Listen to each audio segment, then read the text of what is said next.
Today, we're diving into one of the toughest, most stressful parts of working in a restaurant, dealing with an angry customer. We've all been there, and believe me, having a plan makes all the difference. We're going to give you the exact tools to handle it like a total pro. You know that look, right? They walk in, arms crossed, frowning, and they are heading straight for you. You can just feel it. Your stomach kind of drops.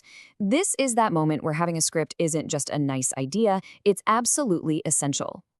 But don't worry. Here's the good news. What you say and do in the first 30 seconds can literally change everything. This isn't magic, it's a proven method. It's all about de-escalation, and we're going to walk you through every single step. All right, let's jump right in.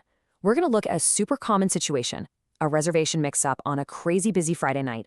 Watch how a professional handles this, and really listen to the exact words they use.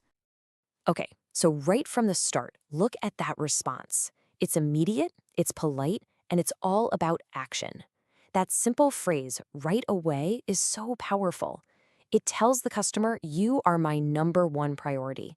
There's no defensiveness, just a calm, confident promise to get on it immediately. Now, this part is brilliant.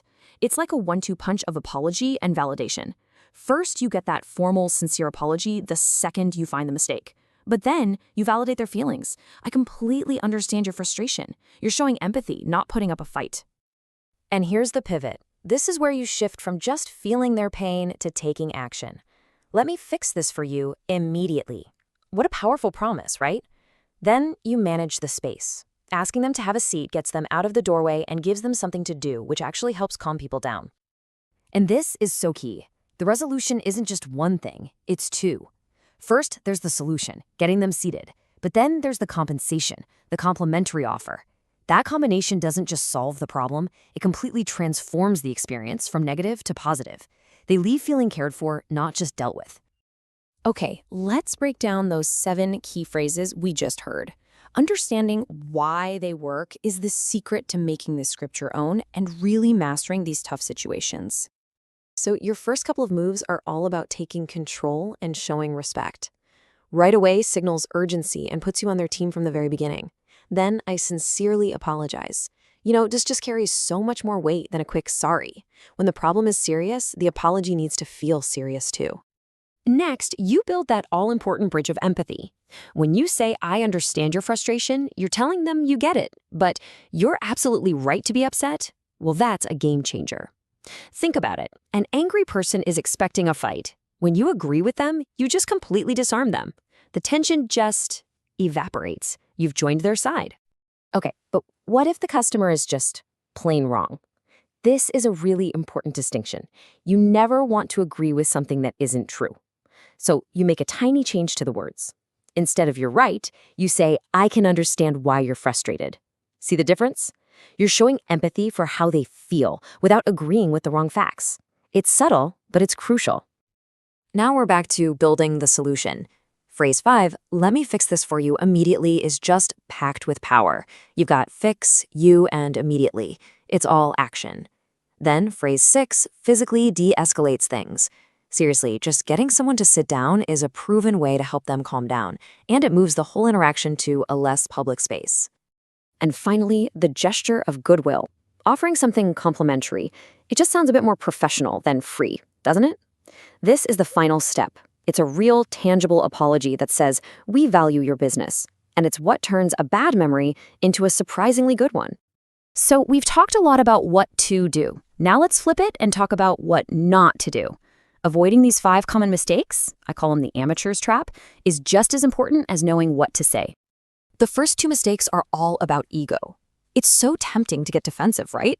To say, well, the computer says, but it's a battle you will never win. Just forget about who's right and focus on the solution. And please never, ever blame a coworker. To the customer, you're all one team. You are the restaurant. Take responsibility together. Okay, next up.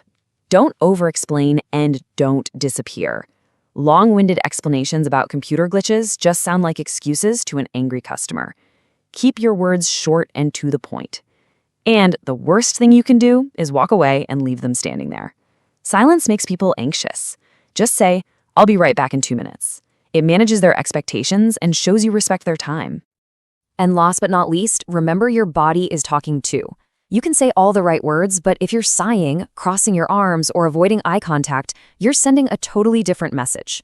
You have to stand tall, make calm eye contact, and keep your posture open and confident. If you project calm, you will help them feel calm. So what's the secret sauce here? Why does this script work so well? Well, it's not just about being polite. It's actually based on some really simple but really powerful human psychology. Let's dig in. See, when someone's angry, their brain goes into fight mode. They're literally wired for a conflict. But this script does the exact opposite of what they expect. You acknowledge their feelings, you agree with them, and you take immediate action. That sequence basically short-circuits their anger. Their brain can't stay in fight mode if there's no one to fight, so it switches over to problem-solving mode, and suddenly they're working with you. All right, knowing all this is one thing, but making it feel natural under pressure is something else entirely. Let's talk about how you can practice this script so it becomes second nature. Here's a super simple 5-step plan for you. Read the dialogue out loud a few times to get the words in your mouth. Then, record yourself on your phone and listen back. Do you sound calm? Then, and this is the most important part, practice with a friend. Have them be the angry customer. This builds real-world confidence. Memorize the top 5 phrases, and then go for it. Try it out. You'll be ready. And really, that's what it all comes down to. Handling a tough situation like this isn't about getting lucky. It's a skill you can learn.